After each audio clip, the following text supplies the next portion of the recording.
Amigos y amigas, muy buenas.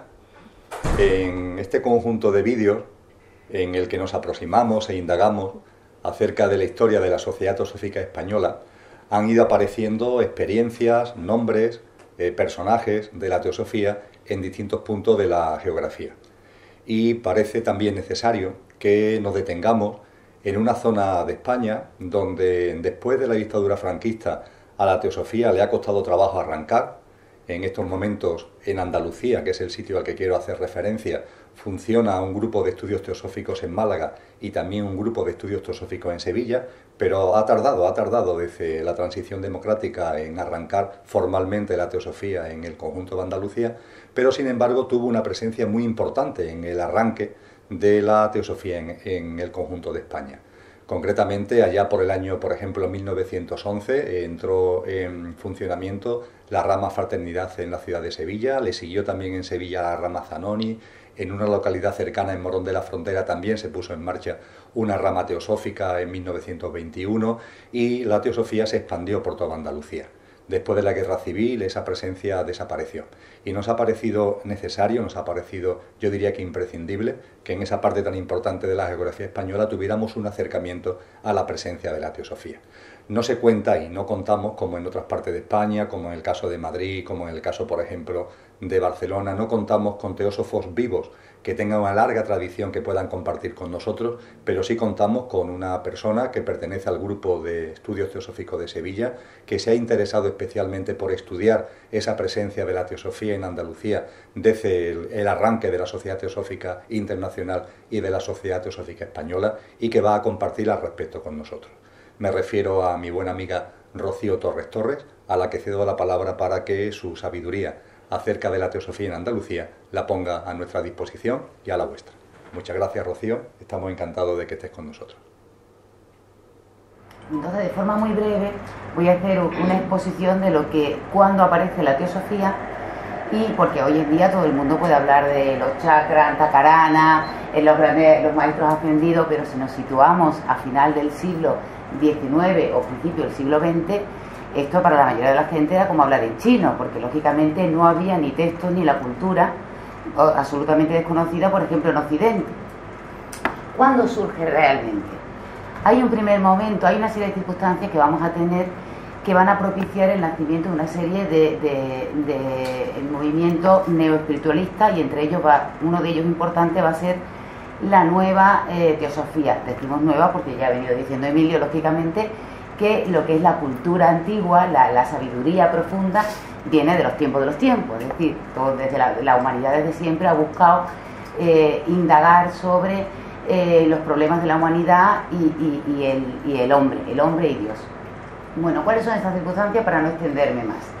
Hay una inclinación en finales durante todo el siglo XIX del ocultismo y el espiritismo, eso estaba ahí. Y además, por el interés que existía, muchas revistas espiritistas. Por otro lado tenemos que ya los últimos, al final, los últimos componentes de la Ilustración se habían planteado.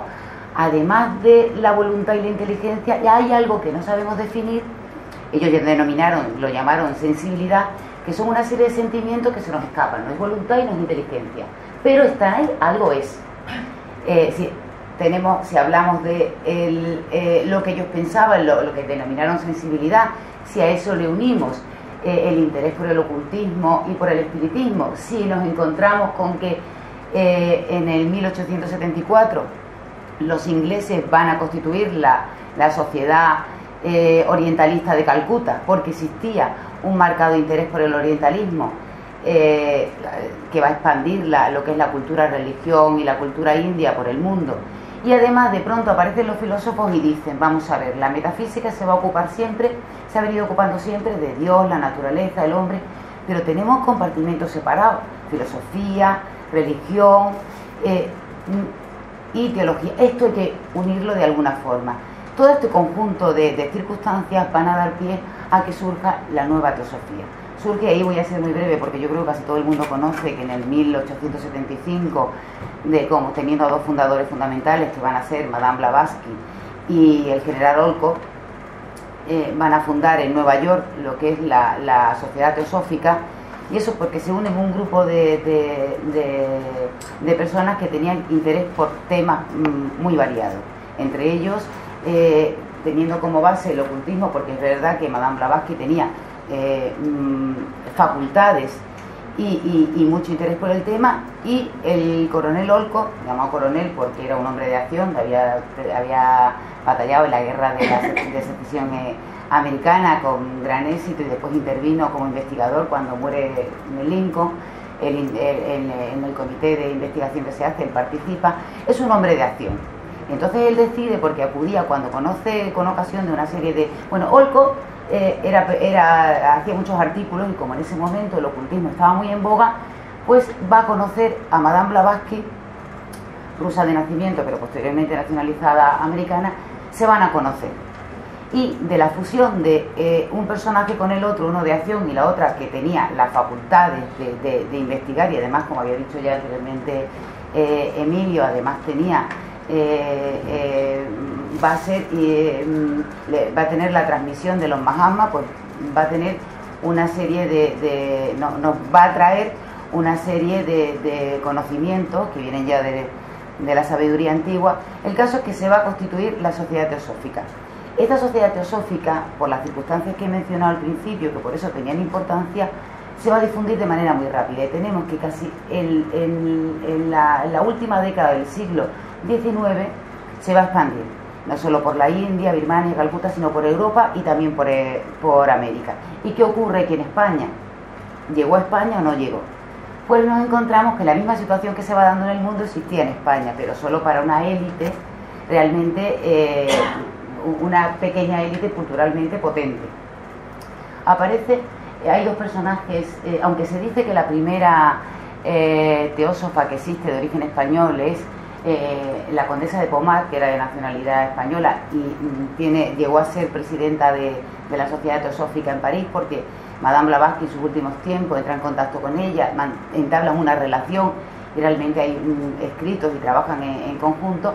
Pero en el aspecto estrictamente español vamos a encontrarnos con dos personajes. Para mí uno fundamental, porque me parece que está José Sifré, catalán, que va a ser el gran mecenas, pero para mí el personaje mucho más importante va a ser Monteliu. Venía de una familia aristocrática, eso le ocasionó muchísimos problemas, porque la familia nunca le va a permitir, o sea, tenía conflictos porque él tenía verdadera pasión por todo lo que era la teosofía, y su familia en contra estaba muy molesto por la pasión que él tenía. Entonces, Monteliu, que era un abogado e ingeniero y fue en Madrid director de la Escuela Superior de Ingeniería en la Moncloa en Madrid, va a dedicar toda su vida a difundir los escritos primeros de Madame Blavatsky, y porque él la conoce de forma epistolar cuando ella publica el segundo tomo de Isis sin velo.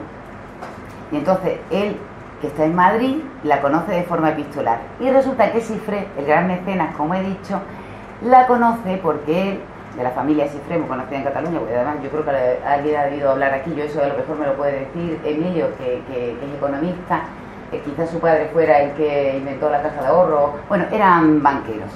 El caso que él, que se había educado en Francia, conoce a Madame Blavatsky personalmente, y será ella quien le dice: conozco a un español con el que me carteo, tú estás muy interesado, él también, pues poneros en común. Y a raíz de la puesta en común que hace Blavatsky, esos dos personajes, vamos a tener que los dos se adhieren a la Sociedad Teosófica, y muy pronto va a llegar a España la teosofía, de la mano de ellos dos.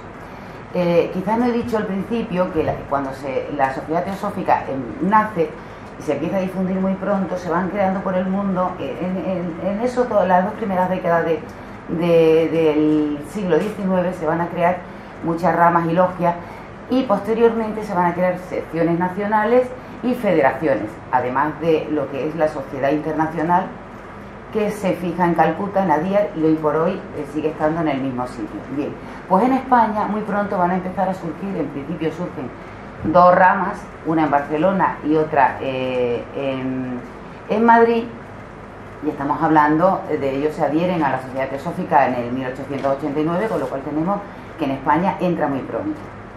Y no solo entra muy pronto con ellos, sino que hay personajes de relevancia. Siempre hablamos de una élite cultural, porque por ejemplo, Cifré conocía, él se había preocupado porque su padre ya era un gran orientalista, y entonces él se había preocupado de aprender sánscrito. Lo mismo le pasó a Montelú porque se fascina por la teosofía. Entonces juntos empiezan a traducir a la vez que empiezan a editar libros. Pero además Montelú, por esa pasión que tenía por la teosofía, llega más lejos y establece un centro de estudios teosóficos, que posteriormente, y aquí yo creo que muchos de vosotros lo podéis conocer, pasa a ser la revista Sofía.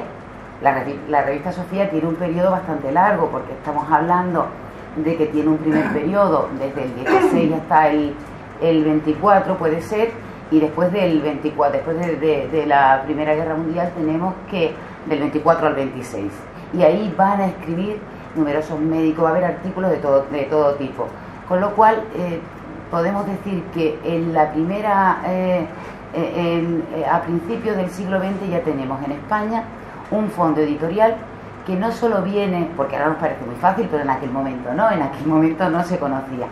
Tenemos los textos originales de Madame Blavatsky y además tenemos un fondo editorial tan grande como consecuencia de estos primeros personajes. Hay uno que a mí me parece muy interesante, que lo forman un matrimonio, que Carmen, no me voy a acordar el mismo del nombre, Carmen Mateos y Ramón Mainades, que ellos van a crear una editorial biblioteca, con lo cual se va a difundir muchísimo todo lo que es esta cultura antigua y esta sabiduría de todos los tiempos. Ahí ya no solo se va a escribir sobre libros directamente teosóficos, sino que va a entrar el vegetarianismo, va a entrar lo que hoy se conoce como es la educación holística. Ahí va a tener cabida todo lo que hoy en día nos parece tan natural y novedoso. Y además en España tenemos mucha intervención de los médicos, eso lo vamos a deber a Andalucía. Bueno, he dicho que hay un núcleo internacional. Pues ahora, como estamos en Sevilla, nos vamos a sentir muy orgullosos porque a Sevilla también llega, ¿vale? Bueno, en el ámbito literario, hay quienes dicen que la generación del 98 se puede citar a Valle Inclán, y en los ámbitos artísticos y tal, pero por ejemplo, importante también fue Mario Rosso de Luna, que lo vais a conocer porque él crea una editorial, que es la editorial Esperia, y además la Biblioteca de las Maravillas. Y creo que aquí muchos conoceréis uno de los libros, que es de Sevilla a Yucatán, donde él nos introduce en los viajes astrales y nos lleva a la Atlántida. Bueno, pues además de esto hay muchos personajes en el ámbito de la cultura y en el ámbito de la ciencia y en el ámbito de la filosofía. Aquí en Sevilla no podemos decir que llegó tarde. También fue muy temprano su aparición. Bueno, en España se van a formar logias o ramas muy pronto, y incluso vamos a tener lo que es una representación nacional, la Sociedad Teosófica de ámbito nacional, pues cuando ya teníamos formado como 9 grupos, y eso se va a dar sobre el año 1920, y después de la Primera Guerra Mundial, en el 1921, vamos a tener lo que es el primer Congreso Mundial, y en él, para nuestro orgullo, va a participar, pues por ejemplo, el que era presidente de una de las ramas aquí en Sevilla. Y no era el primero, porque aquí se forma primero una rama, que es la rama Fraternidad, que la hace José Fernández Pinto, que era un anticuario, pero inmediatamente se va a crear otra, que no solo es una rama, sino que además tiene una editorial de nombre Zanoni, y tenemos tanto la rama como la logia o el grupo, por así decirlo, como su propia editorial. En Andalucía son gente muy inquieta, con muchas necesidades de progresar espiritualmente, y además muy unidos a la política van a ser. El que funda la sociedad, la rama Zanoni, de la que hay una editorial y que va a intervenir de forma muy directa en el primer Congreso Internacional, va a ser Manuel Briode. Lo tuvo fácil en algunos, he dicho que estamos hablando de una élite, entonces él lo tiene fácil, se celebra en Francia, y él era de origen, de padre francés, o sea, había nacido en Sevilla, pero se educa en San Sebastián. Pronto viene a Sevilla, y cuando llega a Sevilla dice: aquí culturalmente estamos, y con un grupo de jóvenes en el Círculo Mercantil va a crear lo que él llama Centro Cultural de Jóvenes en Sevilla, porque él decía que el hastío cultural de Sevilla había que moverlo y levantarlo.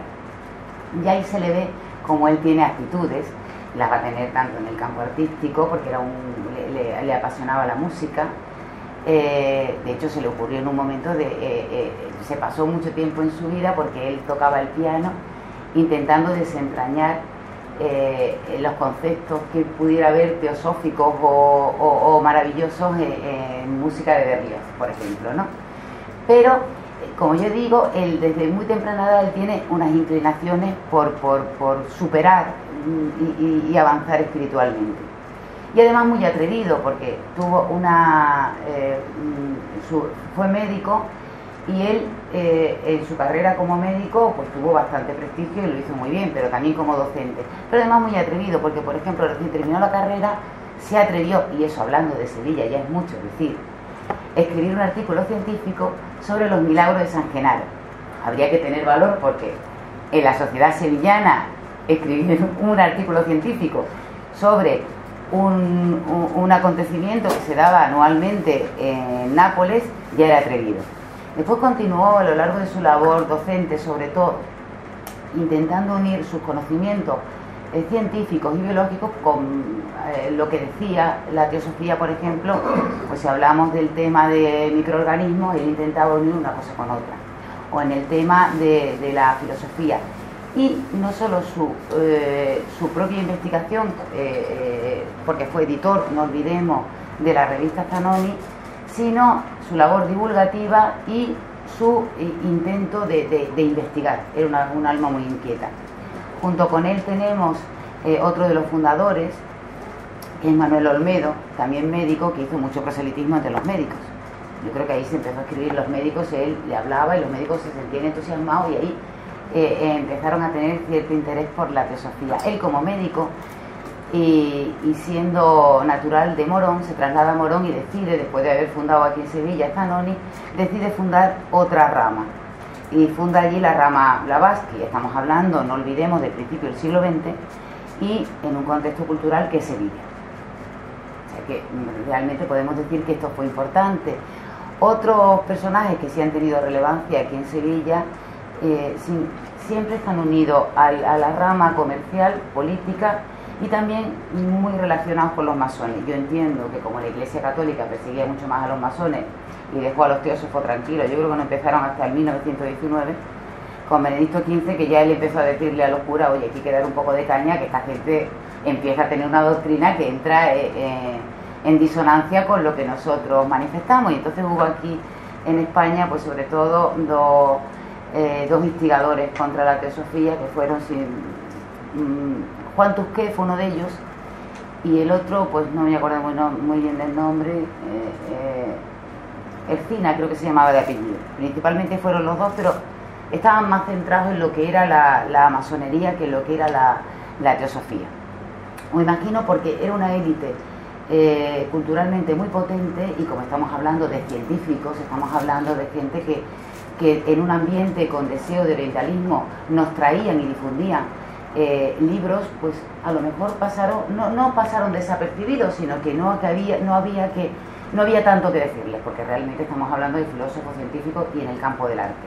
Algo muy curioso, por ejemplo, aquí en Sevilla, es que José Villegas, pintor sevillano, pero que era director de Bellas Artes en Madrid, realiza una serie de obras que se conocen como el Decálogo. Eran 12 porque hay un prólogo y hay un epílogo, donde dentro del movimiento simbolista él hace una manifestación, pues claro, dentro del simbolismo. Pues no nos atenemos al concepto que podemos tener de los 10 mandamientos, sino que de un lado estamos hablando de lo que es el arte, y de otro lado de que ya hablamos de la corriente simbolista. Pues entonces esos cuadros van a ser fiel expresión de esto. Claro, yo no creo que fuera realmente teósofo, pero sí tendría pues determinada afinidad con ellos. Y los teósofos manifiestan que tenía cierta afinidad a esos cuadros. Bueno, estos cuadros fueron expuestos aquí en Sevilla, por deseo expreso de él, los presentó aquí en Sevilla en el ayuntamiento. No sé si por el deseo de los sevillanos, no solo de de la ciudad, sino también de la provincia, de ver los cuadros, porque se corrió que había desnudo, yo creo que pasó Sevilla entera a verlos. Con lo cual no está mal, porque es expandir la cultura. Bueno, Hermenegildo Jiménez Casa, también personaje con mucha intervención en la política, también fue un destacado teósofo de la época, y un nivel, sin decir, bueno, de una élite también cultural, pero de un nivel más bajo a nivel, cuando menos, económico. Tenemos a Antonio Alonso Vidal, que yo creo que todo os va a sonar una cosa que quizá yo sea la única que no conoce. Aquí me hablan de lo que es la peña de Arias Montano y al día de hoy todavía no he ido. Bueno, pues me resulta curioso porque Antonio Alonso Vidal fue un gran teósofo. Él se dedicó sobre todo durante toda su vida al comercio. En la Segunda Guerra Mundial, bueno, durante la guerra Sicilia, él está fuera y cuando vuelve, porque él compra, le gustó una finca en la Peña de Arias Montano y la compra. Es curioso que después del exilio, cuando vuelve, que vuelve por el año 52, nos encontramos que tiene que enfrentarse, como le ocurrió a mucha gente, a una condena por masón y por comunista. Sale la sentencia en el año 57, resulta que pasa, porque fue una condena de prisión menor, y la pasa en su finca, en su casa de la Peña de Arias Montano. ¿Vale? Bueno, con esto quiero decir que la teosofía tiene bastante importancia en los albores del siglo XX por la difusión de esta sabiduría profunda que viene de antaño, y por otro lado porque como consecuencia de esa necesidad de conocer, de un lado porque había una élite muy vitalista y con necesidad de conocer, y por otro lado por la participación que tienen estas personas a la hora de escribir artículos, de interesarse por otras culturas, nos van a traer a España en un primer momento unas culturas y unas tradiciones, y además van a hacer unos trabajos de investigación que al día de hoy son algo común y corriente, pero que en aquel momento no. Y como hemos hablado del terreno internacional y estamos hablando de que aquí hay una élite, porque en un primer momento la forma de difundir es lo que he dicho, estamos hablando de que se crean editoriales, se crean bibliotecas y un fondo común de libros, de lo que ahora no nos parece nada corriente, pero entonces era inusual. Pero es que además va a haber, si primero tenemos un fenómeno es para una élite determinada, no podemos olvidar que en la teosofía internacional, si los fundadores principales son Madame Blavatsky y el coronel Henry Steele Olcott, le sucede, en primer lugar, sucesor directo de Madame Blavatsky cuando ella fallece, en su labor de edición y elaboración de esa cultura milenaria, es Annie Besant. Yo creo que Annie Besant va a englobar tanto las características de Blavatsky como la organizativa del coronel Olcott. Y entonces, si primero la sucede a ella, posteriormente, en las labores organizativas e institucionales, va a suceder al coronel Olcott. ¿Y esto qué conlleva? Pues, hablando en el terreno de España, y es que con ella va a aparecer una figura que todos conocemos, y es que va a hacer que la teosofía se convierta en un fenómeno de masas. Y es que de la mano de Annie Besant va a llegar su gran pupilo Krishnamurti, y va a hacer que casi todo el mundo va a conocer las teorías de la teosofía. Entonces tenemos que España igualmente tenemos una élite, pero que con la presidencia a nivel internacional de Annie Besant se va a convertir en un fenómeno de masas, y va a pasar la teosofía a ser algo conocido por mucha gente. En España no hay que olvidar también que el Ateneo en Madrid va a tener una labor importante de difusión de las teorías, y en Barcelona una sociedad que se crea sobre la filosofía teosófica. Y algo que yo no quería olvidar y se me estaba olvidando en este momento, se me va a olvidar ahora por haberlo dicho, que además de estas dos, bueno, que en el momento actual la teosofía sigue vigente, hay una sociedad teosófica española, hay dos ramas principales en España que están en Madrid y en Barcelona, con un personaje que es realmente profundo y que gusta mucho verlo por su, yo creo, por calidad humana que se expresa y sobre todo por los conocimientos que transmite, que es José Tarragó. Entonces, al día de hoy todavía se continúa no a nivel internacional, sino también a nivel nacional.